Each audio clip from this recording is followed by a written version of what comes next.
Hi, I'm Mohammad Tariq and this is my first frame.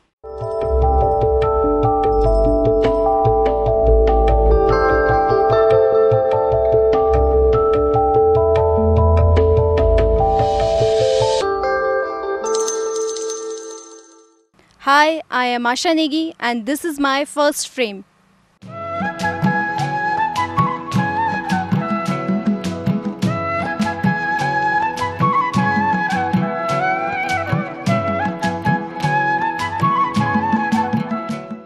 Hello, I am Ajay Kumar and this is my first frame.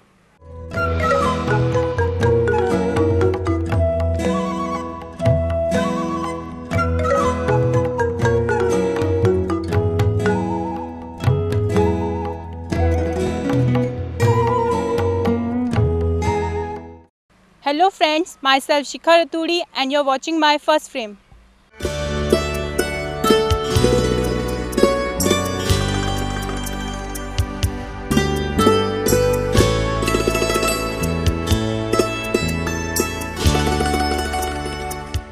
Hi, I am Rishi and this is my first frame.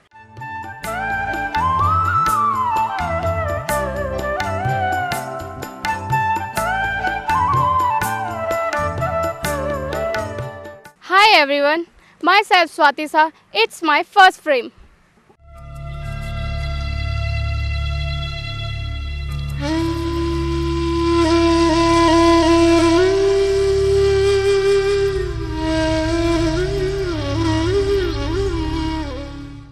Hi friends, I am Sharon Joshi and this is my first frame.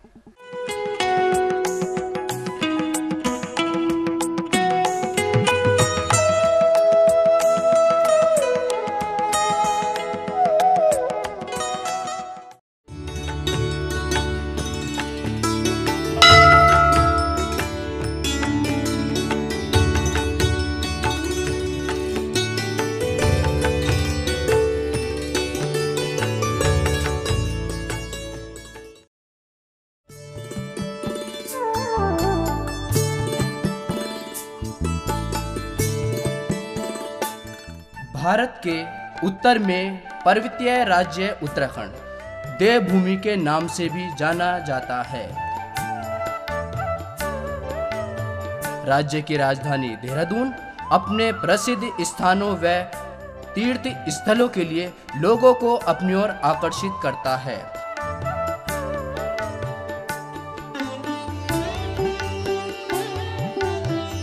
जिनमें प्रमुख है श्री टपकेश्वर महादेव।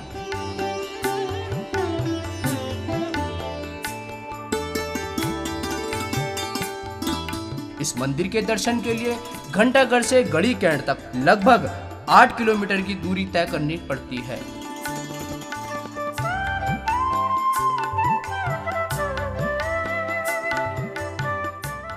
यह वह स्थान है जहां देवतागण भगवान शिव की तपस्या करते थे। श्री टपकेश्वर महादेव महाभारत काल से पांडवों और कौरवों के गुरु द्रोणाचार्य की विश्वविख्यात तप स्थली रहा है।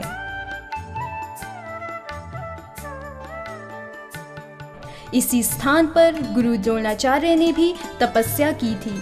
तब से यहाँ परिसर द्रोण नगरी के नाम से भी जाना जाता है।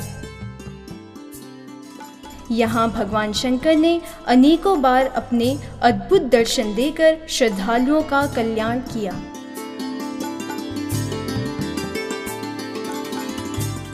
इस गुफा का इतिहास देवताओं से मिलता है।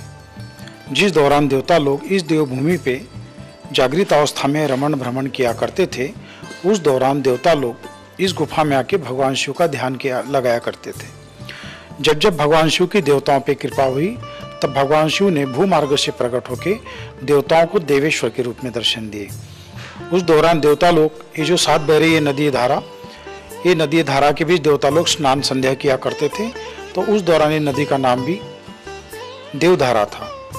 भगवान शिव ने देवेश्वर के रूप में दर्शन दिए और देवता लोग ये नदी में स्नान किया करते थे, तो ये देवधारा कहलाती थी। देवताओं के बाद ये देवभूमि उत्तराखंड ऋषियों की तपोभूमि है।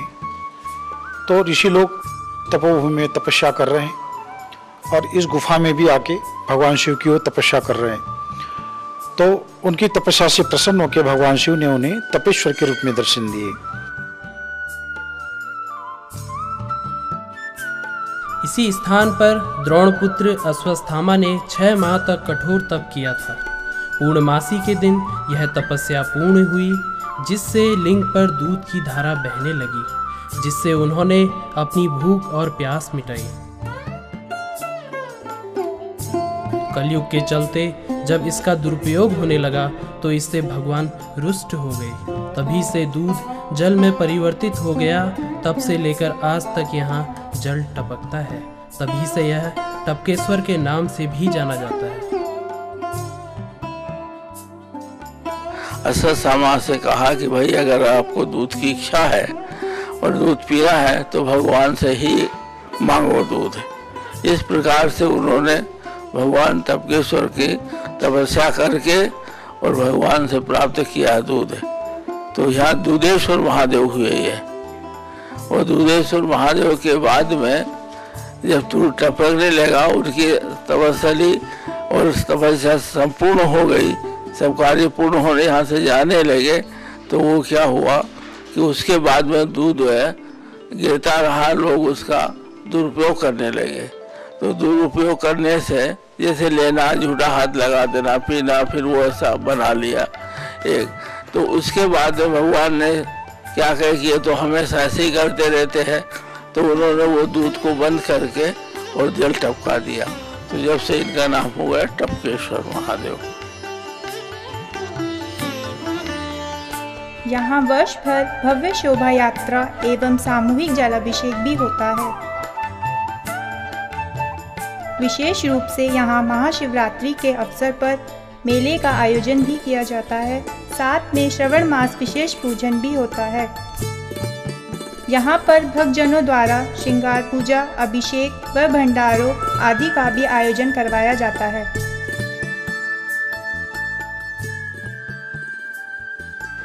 गत में 27 वर्ष से मेरे 27वां शिवरात्रि है यहाँ पे। और हमारे हिंदू धर्म में महाशिवरात्रि का तो कोई उल्लेख करने की जरूरत नहीं होता है। इससे बड़ा कोई पर्व होता ही नहीं है। देवादिदेव महादेव शिव का और गुरु द्रोणाचार्य तपस्या होने के कारण से, देहरादून का सिद्धपीठ होने के कारण से बहुत सारी गतिविधियां रहती है। खैर 12 महीने भक्तों का आप सबका आगमन रहता है। जो भी व्यक्ति अपनी अंतःकरण में जिस भावना से बाबा के यहाँ जल चढ़ा लेता है, भगवान टपकेश्वर स्वतः ही उनका मनोकामना पूर्ण करते हैं। और प्रत्यक्ष प्रमाण मिलता है कि जिस व्यक्ति ने जिस कामना के साथ यहाँ मांग के गया है, सदैव उनका मनोकामना पूर्ण हुई है।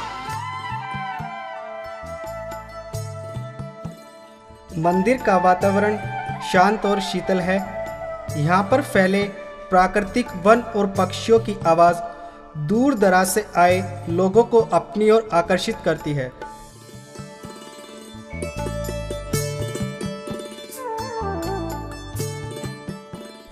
मंदिर के बीचों बीच टॉन्स नदी बहती है, जो कि हिमालय से निकलती है। इस नदी में मुख्यतः कई प्रकार के पत्थर देखने को मिलते हैं, जिनमें चूना पत्थर, काला पत्थर व रंगीन पत्थर प्रमुख रूप से हैं। नदी के किनारे एक दिव्य गुफा है, जिस गुफा में आज तपेश्वर नामक स्वयंभू शिवलिंग विराजमान है। दिव्य गुफा में देवता लोग शिव आराधना किया करते थे, जिससे प्रसन्न होकर भगवान शंकर देवेश्वर महादेव के रूप में उन्हें दर्शन दिया करते थे। तो सर आप यहाँ पे कितने साल से आ रहे हैं? सर मैं अभी आया हूँ, ये मेरे मोहम्मद जी द्वारा यहाँ पर शादी में आया हुआ था घूमने के लिए। तो अब मैं भी आज पहली बार इधर आया हूँ। थोड़ा ही मुझे मालूम है यहाँ के बारे में, इतना भी मुझे मालूम नहीं है, लेकिन इतना मुझे मालूम है ये गुच्छुक नदी से वास्ता रखती है। और सर इसमें इस नदी की प्रमुख विशेषता बताएंगे कि इसमें क्या आपको देखने को मिला या फिर? सर ये फिलहाल तो पहले तो ये बहुत अच्छी चल रही थी अब, लेकिन थोड़ा इसका मूड खराब हो चुका है पहले से। तो आप क्या कहना चाहेंगे कि यहाँ के लोगों से कि इस नदी को स्वच्छ रखें और गंदगी ना फैले? हाँ सर, मैं ये कहना चाहता हूँ कि ये नदी बिल्कुल सही और स्वच्छ होनी चाहिए, क्योंकि लोग बाहर से आते हैं इसको देखने के लिए। अच्छा और शुद्ध इसका वातावरण होना चाहिए। अब हम खड़े हैं यहाँ पे टपकेश्वर महादेव के द्वार पर। चलिए देखते हैं यहाँ की सुख सुविधाओं के बारे में।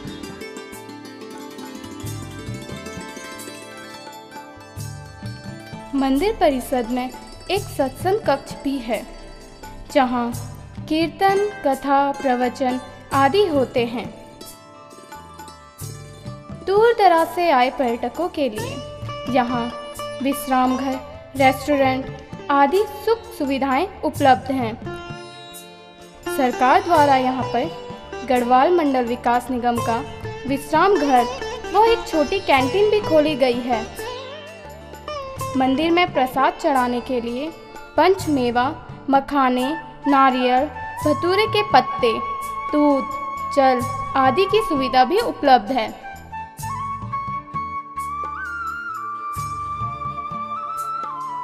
सर, आपको यहाँ टपकेश्वर मंदिर आके कैसा लग रहा है? यहाँ पे बहुत अच्छा लगता है। और यहाँ पे जो यहाँ की सुख सुविधाएं हैं उसके बारे में आप क्या कहना चाहेंगे? जनता की यही है कि अपने यहाँ पे जो है ये धर्म नगरी है कि उसको साफ सफाई से रखें। काफ़ी प्राचीन मंदिर है और काफ़ी इसमें आस्था है लोगों की। बाहर से काफ़ी लोग आते हैं, मेला होता है हर साल यहाँ, मतलब बहुत ज़्यादा अच्छा है यहाँ का ना सब कुछ। यहाँ पर वर्ष भर हजारों की संख्या में श्रद्धालु मंदिर के दर्शन के लिए आते हैं। यह स्थान अपनी पवित्रता ही नहीं बल्कि अपनी सुंदरता के लिए भी जाना जाता है।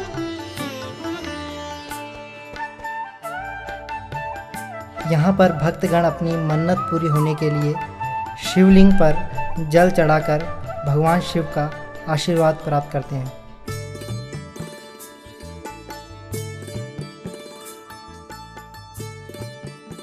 कहा जाता है कि उत्तराखंड की धरती में जितने कंकर उतने शंकर। उन्हीं शंकरों में से एक टपकेश्वर महादेव। बाबा जी, आपका नाम? मेरा नाम दया बाबा। आप कितने वर्षों से यहाँ पर हैं? 20-25 साल से। जैसे कि आप देख रहे हैं कि 2 मार्च को यहाँ पर शिवरात्रि का मेला होने जा रहा है। इस मेले के बारे में आइए हम कुछ जानते हैं बाबा जी से। पहले तो आपको बधाई हो, शिवरात्रि आने वाला है, उसकी तैयारियां चल रही है। शिवरात्रि हमारे सनातन धर्म में भगवान शंकर का अमूल्य और बहुत ऐतिहासिक पर्व रहा है हम हिंदुओं का। उसके लिए आपने एक सवाल अच्छा पूछा कि क्या तैयारी है। तो भक्तों के लिए मंदिर की और आप सब सेवकों की तरफ से 55 कुंटल दूध जो प्रसाद में बांटा जाएगा केसर से, उसकी तैयारी है। भगवान शंकर के भोग के लिए 22,000 दर्जन केले, 150 बोरी संतरे के, 40 बोरी बेर के, ये प्रसाद में बांटने के लिए है। बाकी लंगर इत्यादि चलते रहेंगे, आलू पूरी सब्जी वगैरह का है। और आप सबके मनोरंजन के लिए झूला और मौत का कुआं और सब स्टॉल वगैरह लगे हुए हैं। ये 5151 रुद्राक्ष से निर्मित ये शिवलिंग है। ये भगवान देवेश्वर का ही हमने भाव से बनाया हुआ है और इन पर श्रृंगार हर माह की त्रयोदशी पे इसी शिवलिंग के ऊपर, भगवान टपकेश्वर के शिवलिंग के ऊपर इनको रखा जाता है और श्रृंगार करके इनकी आरती होती है।